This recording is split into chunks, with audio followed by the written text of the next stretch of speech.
चलिए आज हम बात करने वाले हैं वेटलैंड्स और लेक्स में क्या डिफरेंस होता है वो जानेंगे।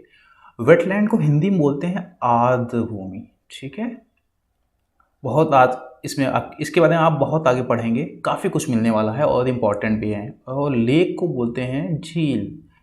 इन दोनों में क्या अंतर होता है, तो चलिए आगे बढ़ते हैं। ये दो आप इमेज देख रहे हैं ना, ये जो पहली इमेज है जो काफ़ी प्यारी सी लग रही है, ठीक है ना, काफ़ी सोफिस्टिकेटेड टाइप की, ये लेक्स, ठीक है ना, एक लेक है। जबकि वेटलैंड की सेकंड इमेज है, ये एकदम काफ़ी रफ एंड टफ नज़र आ रही है, ये हमारी है वेटलैंड। कुछ ऐसा कह सकते हैं ना कि ये करण जौहर की मूवी जैसी दिख रही है और ये हमारी अनुराग कश्यप की मूवी की जैसी है। ठीक है, तो काफ़ी रफ एंड टफ आपको नज़र आ रही है। वेटलैंड बोल रहे हैं दलदली भूमि यानी कि आर्द्र भूमि। अब देखेंगे कौन सी ज़्यादा बेहतर है इकोसिस्टम के लिए, इन्वायरमेंट के लिए, इसमें बेहतर क्या माना जाएगा वो समझते हैं और इसमें क्या अंतर होता है वो भी जानेंगे।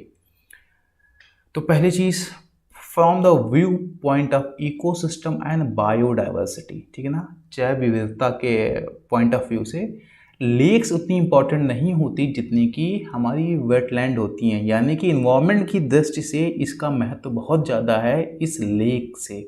ठीक है, जो वेटलैंड होती हैं, जो दलदली भूमि होती हैं, बहुत ही छिछली होती हैं, बहुत गहरी नहीं होती हैं, जबकि जो लेक्स होती हैं वो छिछली भी हो सकती हैं और गहरी भी हो सकती हैं। ठीक है, बट इतना याद रखना है, दलदली भूमि ज़्यादा गहरी नहीं होती हैं, ये पहला अंतर है। और इम्पोर्टेंस किसकी ज़्यादा है, हमारी वेटलैंड की, ना कि लेक की। किस पॉइंट ऑफ व्यू से, हमारे बायोडाइवर्सिटी कंजर्वेशन यानी इन्वायरमेंट के पॉइंट ऑफ व्यू से वेटलैंड का इंपॉर्टेंस ज़्यादा है। बट अगर हम बात करें कि कॉमर्शियल यूजेस के लिए, हो सकता है कि उसमें ये वेटलैंड अगर इसको कॉमर्शलाइज कर दिया जाए इस लेक को, तो ज़्यादा पैसे दे सकती है। लेकिन हम क्या देख रहे हैं, इन्वायरमेंट की दृष्टि से। आगे बढ़ते हैं।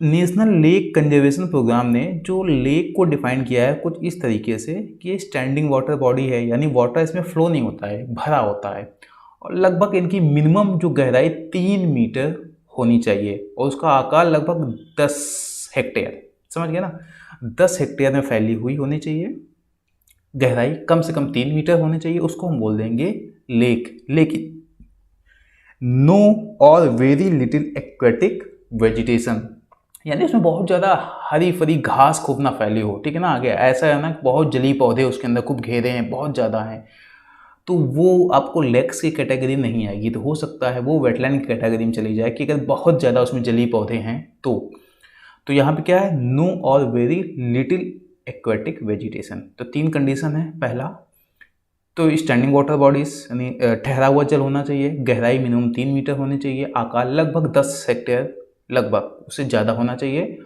और बहुत कम उसमें हरे पौधे होने चाहिए। ठीक है, लेकिन वेटलैंड के केस में थोड़ा अलग है। पहला, ये ज़्यादा गहरी नहीं होती, तो इसकी 3 मीटर से कम गहराई, पहली चीज़।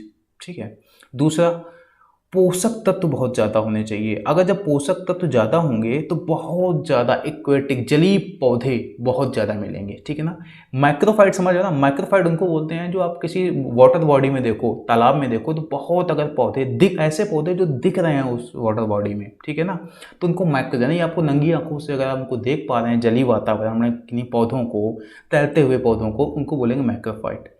तो वेटलैंड में ये सब चीज़ें बहुत ज़्यादा होती हैं। जैसे अपने पिछली इसमें देखो कितने ये पौधे दिख रहे हैं, ठीक है ना, तैर रहे हैं, ज़मीन में गड़े हैं, तो ये हमारे क्या है, माइक्रोफाइट। तो ये बहुत ज़्यादा होते हैं। चूँकि इसमें बहुत ज़्यादा न्यूट्रिएंट्स होते हैं, बहुत ज़्यादा पौधे होते हैं, तो बहुत, यानी wetland support high densities and diverse, तरह तरह के पौधा होते हैं और बहुत ही घने, जबकि इसमें कुछ नहीं मिलेगा। दूसरा क्या होता है कि जब बहुत ज़्यादा पौधे इसमें होते हैं, एक्सेसिव ग्रोथ ऑफ माइक्रोफाइट, कभी कभी जो वाटर की क्वालिटी, जहाँ से पानी भरा होगा, आप झील का पानी साफ नजर आएगा, लेकिन अगर आप इन दलदली भूमि का पानी देखोगे तो उतना साफ नहीं होता है। तो वाटर क्वालिटी को कभी कभी ये नकारात्मक रूप से प्रभावित करते हैं। वो अपने आप देख भी सकते हैं कि झील का पानी साफ मिलेगा, जबकि दलदल या दलदली भूमि का पानी साफ नहीं होगा, बहुत सारे घास फूस उसमें उगे होंगे। तो ये था एक बेसिक अंतर। आगे देखते हैं, एक स्ट्रक्चर और देख लेते हैं कि प्रोड्यूसर कौन कौन से होते हैं, डोमिनेंट प्रोड्यूसर, उत्पादक मेन कौन कौन से होते हैं।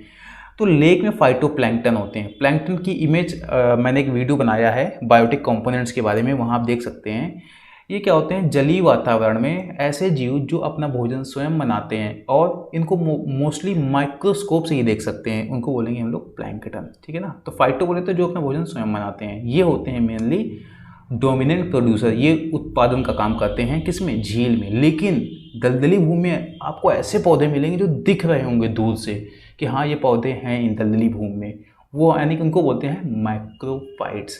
जबकि ये बहुत ही छोटे आकार के होते हैं, बहुत ही मिनिमम आकार के, और ये बड़े बड़े पौधे होते हैं। तो इसकी जो प्रोडक्टिविटी होती है ना, उत्पादकता, वो बहुत ही कम होती है, जबकि वेटलैंड की उत्पादकता बहुत हाई होती है। ये दूसरा अंतर। ट्रॉपिक स्टेटस, ये हम अगला वीडियो इसी पर बनाने वाले हैं। तो पहले इतना समझ लीजिए कि ओलिगोट्रॉपिक ऐसी वाटर बॉडी को बोल सकते हैं, यानी जलीय उसको तंत्र को बोल सकते हैं, जिसमें बहुत ज़्यादा इसकी उत्पादकता ना हो, ठीक है ना, बहुत ज़्यादा जीव जंतु ना हो, बहुत ज़्यादा उसमें उत्पादक जैसे हो तो पेड़ पौधे, ये जो फाइटोप्लैंक्टन, ये बहुत ज़्यादा ना हो, तो उनको बोलेंगे हम लोग ऑलिगोट्रॉपिक, यानी इसकी उत्पादकता कम होती है। जबकि यूट्रोपिक में क्या होता है, बहुत ही पोषण तत्व होते हैं, तो वहाँ पे बहुत से जीव जंतु और बहुत से पौधे होंगे, जिससे इसकी उत्पादकता काफ़ी ज़्यादा होती है, ठीक है ना। तो ट्रॉपिक स्टेटस में ये काफ़ी मैच्योर होती हैं, एक अगली स्टेज में होती हैं। ऑलिगोट्रॉपिक ही आगे चल के यूट्रोपिक बनते हैं, ठीक है। तो ये इनिशियल स्टेज में होती हैं। अगर मान लो कि यही झील है, धीरे धीरे इसकी गहराई कम होने लगी, आसपास से पानी इकट्ठा होने लगे, और इस झील में बहुत सारे पानी जब इकट्ठा होगा तो अवसाद भी आएंगे, ठीक है ना, बह के, तो वहाँ बहुत सारे पोषक तत्व भी होंगे, तो हो सकता है यहाँ भी पौधे उगने लगे, तो ये क्या हो जाएगी, ये भी यूट्रोपिक हो जाएगी, क्योंकि इसकी उत्पादकता बढ़ चुकी होगी। फ्लड कंट्रोल की दृष्टि से अगर देखा जाए तो इसका महत्व इतना ज़्यादा नहीं है जितना किसका है, वेटलैंड का। तो इस वजह से वेटलैंड को कंजर्व करने में, क्योंकि वेटलैंड में क्या होता है, मान लो शहर के किनारे कोई दलदली भूमि है, तो लोग क्या सोचते हैं कि बेकार ज़मीन है, किसी काम की नहीं, इसको बराबर कर दें, लेकिन ऐसा नहीं होता है, इसकी बहुत ही इंपॉर्टेंस है। तो हमेशा अगर आप शहरों को बाढ़ से बचाना है तो उसके आसपास जितनी भी वेटलैंड हैं, दलदली भूमि है, उनको बचाइए। वो बेकार की भूमियाँ नहीं है, बहुत ही काम की भूमियाँ हैं, और इन्वायरमेंट की दृष्टि से तो बहुत इंपॉर्टेंट है। वेस्ट ट्रीटमेंट, जो भी चीज़ें अवसाद वहाँ बह कर आते हैं तो लेक उसको ट्रीट नहीं कर पाती है, यानी कि वो जो उसमें जितने भी अवसाद हैं उनमें जो भी वैसे भारी धातुएं वगैरह हैं तो वो लेक ट्रीट नहीं कर पाएगी, लेकिन वेटलैंड कर लेगी। ऐसा इसलिए कि वहाँ बहुत सारे पौधे होते हैं, उन भारी धातुओं को ये जो बह कर आ रही हैं पानी के साथ, उनको एब्जॉर्ब कर लेते हैं और शोषित कर लेंगे। तो वेस्ट ट्रीटमेंट के मामले में भी वेटलैंड काफ़ी बेहतर है। तो आप देख रहे हैं ना कि वेटलैंड इन्वायरमेंट की दृष्टि से बहुत ही बेहतर होती हैं। तो ये था हमारा कुछ अंतर। अगला वीडियो में जो बनाने वाला हूँ वो ट्रॉपिक स्टेट्स यानी कि ओलिगोट्रॉपिक और यूट्रॉपिक में क्या फ़र्क होता है ये हम जानेंगे। तो चलिए अगले वीडियो में हम ये डिस्कस करने वाले हैं। और हम